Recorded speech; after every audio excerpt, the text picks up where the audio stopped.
Yep. Yeah, we have another 80 minutes on Wednesday, so we'll definitely be able to finish everything by that time. But what you want to do is to practice, not with the questions per se, but practice with the interface of the exam. Okay, there's no way we can mess it up because I can do this. Okay, let's just say that for some reason I accidentally click submit all and finish, and also confirm that yes, I want to close the test. So this is the end. Okay, I cannot take the test. I cannot change this attempt anymore. Okay, but since this is only a practice test, I made it so that you guys can take an unlimited number of attempts. So that means you can always come in here, and you click finish review, and you can reattempt. You cannot do that with the actual final exam, but with this practice exam, you can reattempt as many times as you want just to practice. Okay, how do I upload? What if I click this button before I do the upload, so you can find out what will happen in that situation. I see up there you sort of have it under quizzes. So is this graded, the practice exam, or is this just for our benefit? This is just for your benefit. It is not going to be graded. Basically, if it's not graded, you will still you end up with a score of 0. But because the weight of this exam is also 0, it does not change anything in the end. Yep. When you reattempt it, does it start from scratch? Or does it Yes, it does. Okay. It starts from scratch. I have an option. I can specify whether to start from scratch or your shoelace is loose. Yeah. Okay. I don't want you to fall in the classroom. Okay. So when you reattempt, it will start from scratch again because that resembles what you will see in the actual test. Okay. Are there any questions about the test interface itself? No questions? It's basically the same thing as what you do with the with your homework assignments. And also, I think even with question number 3, that's also what you see in when we talked about pre and post conditions. So it should be very similar to what you have to do, with your normal homework assignment. Okay. Are you going to be posting the solutions for this? The solution of the question number 1 is already posted. Okay. The other questions I can post it too. Do you want me to post it before Wednesday, or do you want me to go over this on Wednesday and then upload the file? After Wednesday's fine. Okay. And that means that you guys can actually practice on the other 3 questions too. Try it first, and then on Wednesday we'll talk about it. In fact, 4 questions because I only actually completed 1.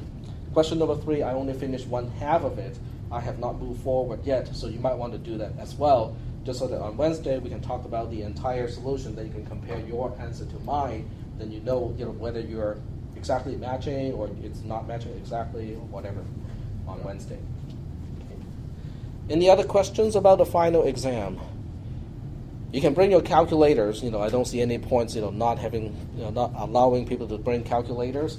But I would not let people use a cell phone as a calculator because you're using a computer, and Windows has calculator, and you're using a spreadsheet. You're using a spreadsheet, and the spreadsheet is just a big, huge, complicated calculator.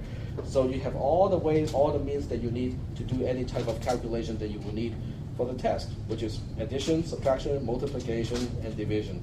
Okay, and odd. Okay, finding the remainder of a division. Okay, so I don't think you will need any real calculator. You're just using a Windows calculator should be fine. Okay, does everybody know what I mean by a portable application? Okay, that may be helpful because if you have any type of customization that you want to bring with you to the test, like the shortcut keys and whatnot, having your own version of OpenOffice means that all of that stays with you. Because otherwise, you will have the default setup in the lab, and it may not be configured the same way as what you want. Okay, any questions? No questions?